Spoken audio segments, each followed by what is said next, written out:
Ici,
On fait l'autocueillette de fraises dans le fond de la Saint-Jean-Baptiste, aller environ jusqu'à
Ça, c'est un champ de fraises qui a été planté au mois de mai.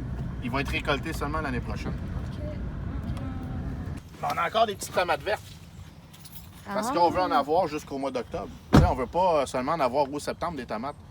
On va en avoir jusqu'à la fin. On essaie d'étirer les saisons. On joue un peu avec la météo.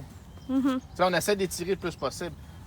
Dans les années 80-90, mon père a instauré ça, le goutte à goutte. Ça venait des États-Unis. ça s'appelle goutte à Le goutte. goutte à goutte. OK. C'est parce que là, c'est humide, je pourrais pas le faire partir, là, mais c'est compliqué. Là, mais en déroulant le plastique, on enfouit ça en dessous. À chaque automne, on le réenlève. Puis le plastique, lui, c'est biodégradable. Lui, le plastique, il reste là. Ça s'en va pas au dépotoir. On le laisse là, on l'enfouit. C'est biodégradable. Le goutte à goutte, ça sert à quoi? Lui, il met de l'eau à chaque... Dans le fond, à chaque 4 pouces, il y a un petit trou. Un micro trou qui il laisse sortir de l'eau. Avant, il arrosait avec un, comme je l'ai dit tantôt, un gros sprinkler. Puis là, tu arroses partout, tu mets de l'eau partout, tu gaspilles de l'eau. Maintenant, l'eau, on en met quasiment 10 fois moins. Elle est directement sur les racines, puis tu ne mouilles pas les feuilles. En mouillant pas les feuilles, ça empêche d'avoir de la maladie. Moins de maladies, moins de pesticides.